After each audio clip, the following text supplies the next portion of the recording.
Hi guys, mga kaligosyo, kasenso ko Familia.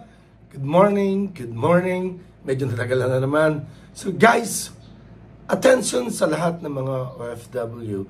Ako po ay, yun nga, dating OFW or ex-OFW. Tayo nagtrabaho rin sa Thailand ng medyo matagal, mahaba rin taon.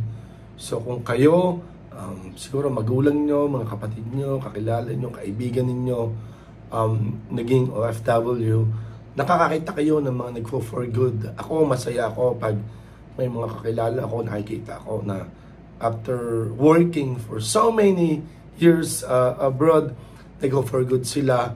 And then, ako ay mapagmasid guys. Mapagmasid ako dahil may mga nag-for good na kung daming pera. Gastos kabi-kabila, So sabi ko talaga ba mag-go for good to or babalik pa? Then, yun nga, pero yun nga, sabi nga nila, for good ng araw, pero kung gumastos ay parang hindi naman go for good. Ayun, so hindi inaasang pangyayari, ilang buwan lang, napilitang bumalik na ulit ng ibang bansa. May mga naging OFW rin naman na parang isang taon na wala namang ginagawa, wala rin trabaho. Sorry sa pakialam, but ako ay concerned lang. So, ito ay pwedeng mangyari sa kaibigan ko, kakilala ko, kamag-anak ko, or sa ibang tao. Okay, guys. Guys, gusto ko lang ipaalam sa inyo na ako nga ay nag-for good noong 2024, November. So, tama ba? November. So, guys, 10 years na tayo, more than 10 years na tayo, na after na mag-decide tayo na mag-for good, pwede kong sabihin na talaga bang nag-decide ako that time na okay, for good na ako? Guys, hindi pa. Talagang parang umuwi lang ako. It so happened na may mga nakita nga ako na tulbatan na gusto kong tulungan. Nagnegosyo tayo, hindi rin naman naging okay.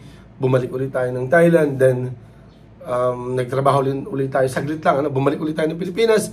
Continue natin yung nasimula natin. But, talagang nag-decide ako for the second time na sabi ko parang talagang hindi talaga magiging successful or magbo-boom itong business na ideas yung ito. Then, pumunta ako ng Thailand ulit. Then, nakaupo lang ako sa sofa o nakahiga tayo. Naisip natin, parang challenge sa akin na yung sinasabi ng ibang tao na hindi magiging successful or hindi magiging boom ang Advatech CCTV or yung business na or CCTV business na tinayo ko. Then, talagang binuko sa sarili ko sa cellphone, nag-online ako, nag-book ako ng ticket the following day morning. Walang kaalam-alam ang mga kaibigan ko, mga kakilala ko sa Thailand na boom! For good na pala ako. Walang kaalam-alam talaga. Alam nila, umuwi lang ako saglit. So guys, gusto ko lang ikwento sa inyo na bago ako nag-for good, meron akong naunang kaibigan na kasama ko doon. Napakatagal. Ganun din. Kung gano'n ko katagal doon, siguro mas nauna ako ng 1 year. Sorry, months lang sa kanya. So, OFW kami doon, nagtrabaho kami, nagturo kami ng English. So, guys, imagine niyo. Pero, mas nauna siyang nag-for good sa akin ng konti lang, ng months din lang naman. So let's say, ngayon, kaming dalawa, sabihin natin, mas nauna siya sa akin, siguro 11 years, let's say ako is 10 years. So guys, gusto ko lang balikan sa inyo na dalawa yung tinahak namin, okay? So, nag-for good siya, nag-training siya, nag-apply siya sa isang company, okay? Doon siya nagtrabaho. So, since mag-for good siya, nagtatrabaho siya sa company. Until now, nagtatrabaho siya sa isang company. Ako naman, nung nag-for good, nagnegosyo ako, okay? So, dalawa yung tinahak namin, naging negosyante ako, isa naman ay naging empleyado. So, dalawang buhay namin. So, gusto ko lang, hindi naman ito yung pagmamalaki or pagbabrag naman, okay? So, hindi naman pwedeng sabihin na yung nangyari sa akin is pwedeng mangyari rin sa kanya. Sabi nga, yung swerte ni Jose is hindi naman pwedeng maging swerte rin ni Pedro. Gusto ko lang ipakita na, okay? Ngayon, yung aking kaibigang ito, maganda naman yung trabaho niya, nakapagpatayo siya ng malaki yung bahay niya. So, pero, parang napansin ko lang na, okay, hindi siya bumili ng sasakyan, nag-commute lang sila. Hindi rin ganoon kaano rin na sabihin natin nagtutour, namamasyal or parang pwede kong sabihin na maganda naman yung buhay nila pero yung pamumuhay nila, sabihin natin simple na hindi magarbo, kung maaring satisfied na rin naman sila doon or masaya naman sila sa nangyari. But ako naman, happy naman ako. So kung ikumpara naman doon sa akin, na pwede kong sabihin na yung suot ko na Advatec CCTV, more than 10 years na tayo, pwede kong sabihin na sa buong Calabarzon, pinakakilala kung ang pag-uusapan ay CCTV, pinakakilala ang Advatec CCTV. So, pwede kong sabihin na okay, guys sorry, okay, gusto ko lang maka-inspire, gusto ko lang na yung mga OFW na kung ang tatahakin yung buhay is talaga magiging empleyado ka pa rin ba or magninegosyo ka. Kung ang inyong desisyon ay magtatrabaho o maging empleyado, yun naman yun, wala namang problema. But kung gusto mo naman na siyempre makatulong sa iyong pamilya, sa mga sa pamilya, maranasan yung mga dapat mong gusto mong maranasan, mabili yung mga dapat gusto mong bilhin, matikman or makain yung mga gusto mong kainin, umasenso, sabihin natin na mas gumanda ang buhay, okay? Maging mas maganda tayo, kung sabihin na yumaman yung pagninegosyo, okay? Kasi alam nyo, para sa akin ako, sabi nga, apoy-apoy. Ibig sabihin, para sa akin, ako yung tipo ng tao na ang oras ay talagang napakahalaga. Kaya nga ako, kahit linggo, gising pa rin ako ng maaga, tutulog ng medyo late na, maaga pa rin. Pwede kong sabihin na everyday, parang alarm clock ko is 4 a.m. or 4:20, parang ganun. Araw-araw kong gumigising. So, to continue, marami na rin naman tayo, ang awa ng Diyos sa mga nakasubaybay. Ngayon, napakarami natin ng mga properties na na-acquire, na nabili natin. And then, nag-invest din tayo sa mga subdivisions. May mga nabili din tayong lote. So, ako lang, invest muna tayo sa mga lote. May mga paalaga tayong baboy, meron tayong farm. Meron tayong isang pinatayo na kinonvert yung isang farm natin as manukan. So, ngayon, for expansion talaga, ang Advatec CCTV, open for franchising na tayo. Mag-open ulit tayo sa Calapan City. Sa mga taga Rizal, sa Rizal po tayo, magtatayo tayo sa Tanay Rizal. Okay, meron tayo dyan sa Lucena City. Magkakaroon din tayo, Kabuyaw, magkakaroon din tayo. So, basically, this month, February 18, mag-opening tayo sa Nasugbu, Batangas. Relocation yun, okay? Dati kasi Barangay 12 tayo sa Nasugbu. Ngayon, sa Barangay Palicuna, mas maganda yung pasto. And then, opening ulit tayo ng ng branch. Kasi ang main office natin is Lipa City.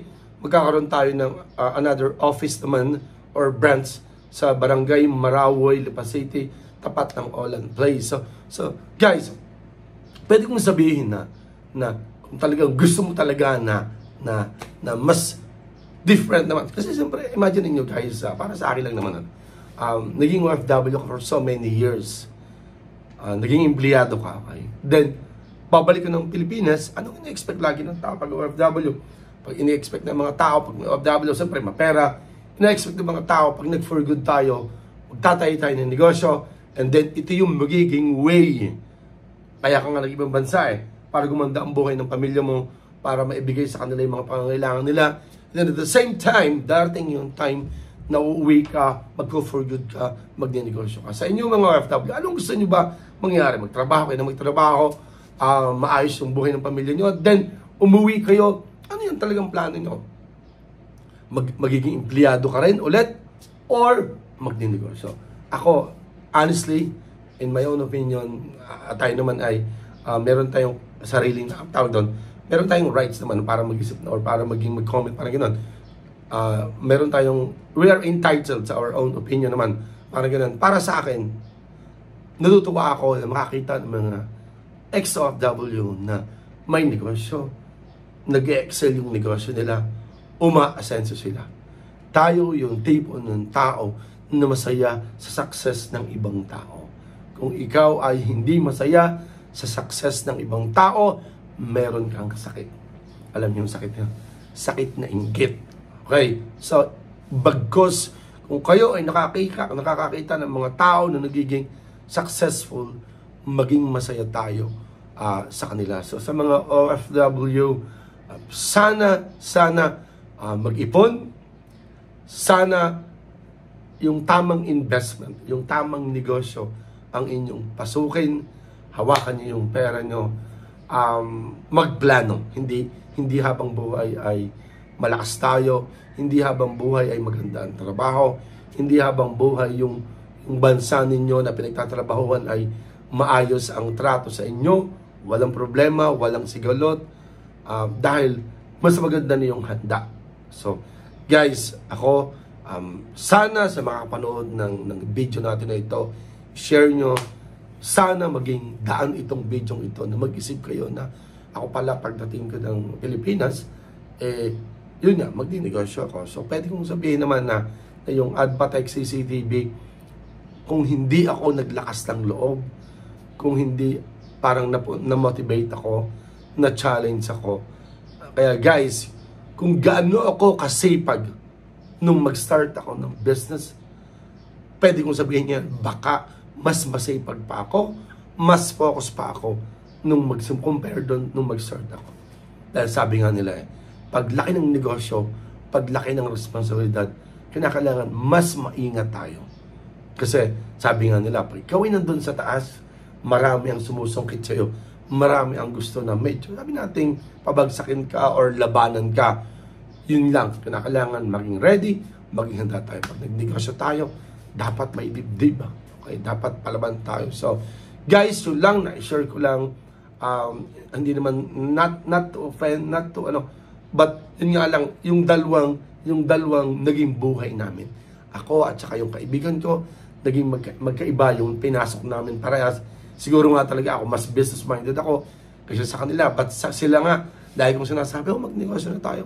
Mag-open tayo ng Advatech CCTV sa inyong lugar. So, yun lang. Pero parang sabi nila, ang dami namang kalaban, ang dami namang gano'n, ang dami na. So, kahit siya ka pumunta, kahit anong negosyo nyo masukin, palagi may kalaban. Alam nyo, ang dapat natin gawin, kung may kalaban tayo, pagalingan. Galingan nyo at gagalingan din nila. Parang competition yan, okay? So, kinakailangan ready ka. Kinakailangan maging competitive ka. Kinakailangan laging nag-excel ka or nag-improve ka. Okay, may pagbabago. So, yun lang mga kanegosyo, Kasenso Ka-Familia. Magandang araw sa inyo. God bless. Kita-kits po tayo sa susunod na video. Kung bakit, kung hindi ka pa nakasubscribe naman, mag-subscribe ka and share mo naman yung ating mga videos. God bless ba? Bye-bye.